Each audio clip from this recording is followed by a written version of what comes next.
Welcome to our Suzuki Jimny. First of all, I just want to say that this is not sponsored in any way by Suzuki. We are not petrol heads by any means. I mean, I enjoy. Chanel knows I enjoy a car or two. few things. But yes, we're going to try to give you the most honest review we can, just from being Jimny owners ourselves. We have owned this beautiful car for more than 3 months now.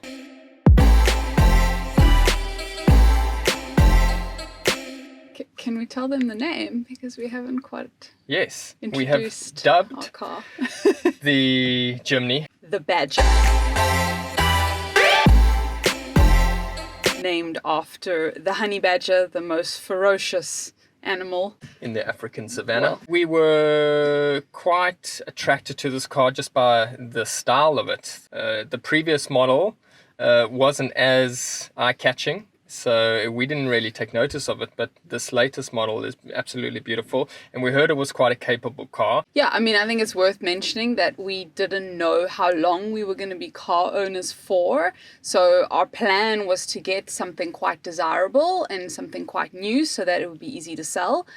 But now that we own it, and now that we have it and we've fallen in love with it, we probably not going to be selling it, but that might change, so we'll see. But yeah, absolutely. At the moment, holding on as tight as we can. One thing we also realized when we first took up the car is that when we were driving around town, people stopped and pointed at us quite a bit. And it's definitely a head turner. Yeah. I've never driven a car where people actually look at us when they're driving past. Well, can I just say that the tints in the windows mean that they're not looking at us. So let's just clarify that. It's definitely the car I was hoping that would be. That is causing the head turning. But it feels as if you're driving something more like a G-Wagon, which is quite cool because this is not a cheap car, but it's not an expensive car like a G-Wagon.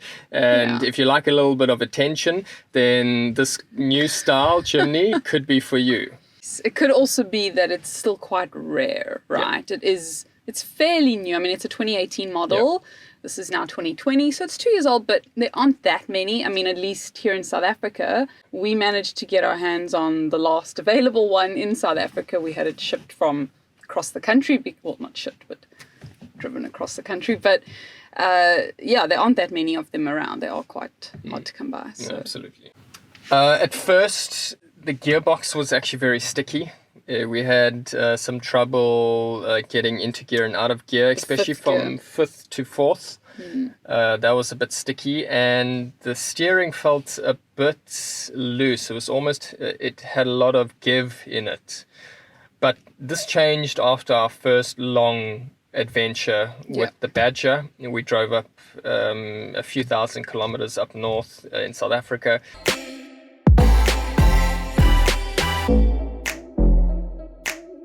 On the freeway. And we really tested the engine. Yeah, I think we increased the speed to past the normal 60 kilometers an hour that you drive around town.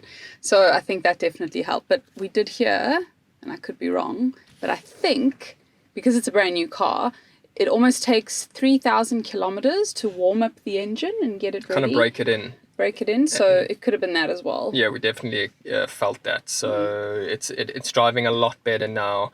It's hard to say what changed, but the feel of it on the road just feels a lot more steady, which is really, really good. One thing you will notice is that when you get in the car and when you drive it, it wobbles a lot. And we have the generic suspension kit on our vehicle.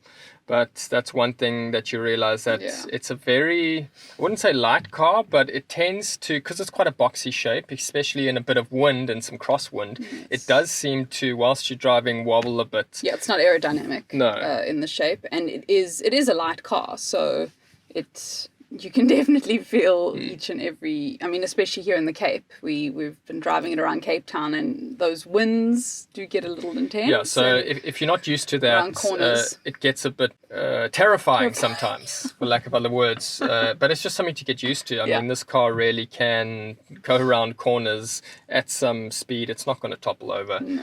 And if that's a worry for you, maybe a upgraded suspension is the right thing.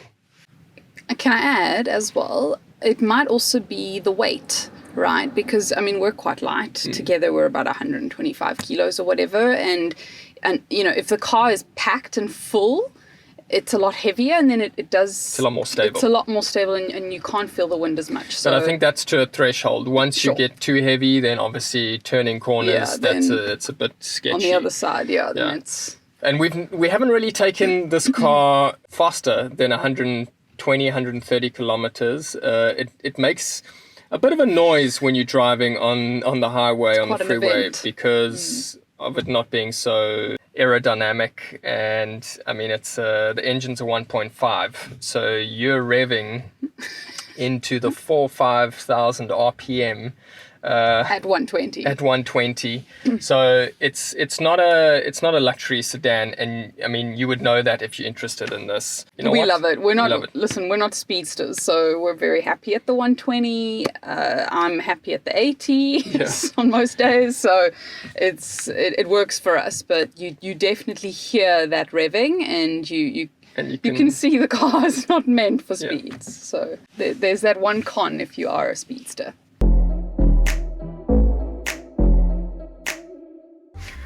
Okay, so we're going to talk about the front section here inside the car, and one thing you realize when you get in it is how snug it is. For two people, it doesn't feel cramped, but it does feel snug. And I really must say that they've designed the interior super well. Everything has a place. You will realize that the window openers, automatic window openers, in the front here, as opposed to by the door handle, which was super weird at first. It took some time to get used to that, but as with everything, after a few weeks it becomes the norm and you get used to it. The one thing for me that I noticed quite immediately, because I always have a lot of things, I like to have a lot of things within reach, and the one thing I did notice is the lack of almost storage space around me here. Like the cubby hole, okay, that's cool, but half of it is taken up with the manual.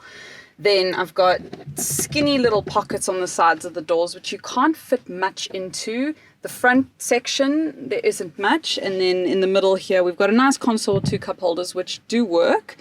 But I can definitely see us upgrading to getting some extra interior pockets. Absolutely. Or, you know, little storage things that we can, little storage holders. I have seen them online. So hopefully we can get those and show you guys how you can maximize the storage space. One thing I really love is that the front window here is actually quite big, and it seems almost panoramic. So when you're driving, you've got a big window space. You can see a lot, which is great for road trips.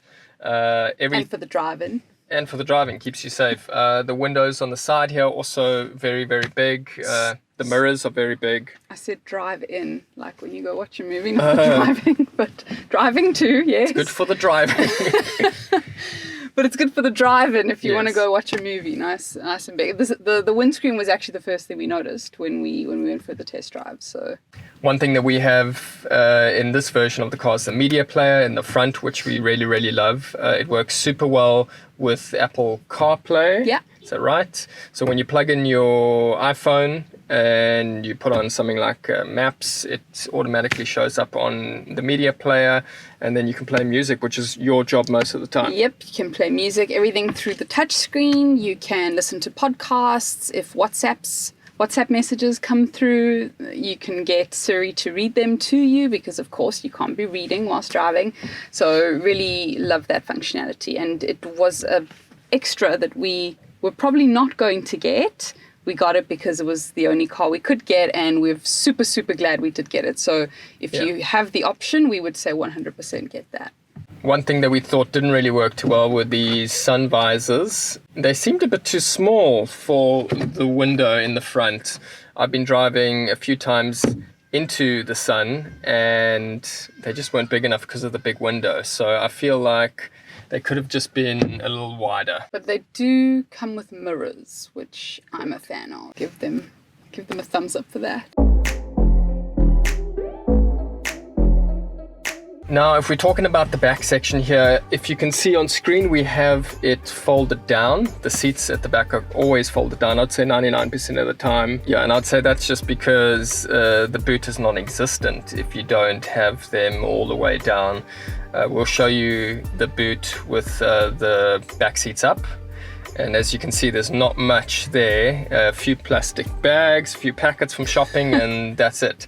Maybe a small dog, but you wouldn't even want to keep a small dog in the back there. So for a family of 2, no dogs, no kids yet, the back seats are irrelevant for us. We may even get rid of them in the future when we decide to upgrade the car. And yeah, so we have it down most of the time. But I mean, we can mention though that if you did want to put one seat up to have storage, or a dog in a cage, not a cage, dog in a crate. A crate, that's a better term. If you wanted a dog in a crate, you could do that. You could also put both seats up and have kids, and then have a trailer in the back. We have a tow bar, so that does help. There are ways and means. It's just for us, it doesn't work. So it does look small in the back there, but it's actually fairly comfortable when you do sit there. We actually had a pregnant lady, a man who was 6'2", his son who was 5 years old, as well as a small dog, all in the back. All of them piled in the back. And well, they survived. They seemed happy enough, and we actually went on a pretty formidable 4x4 route.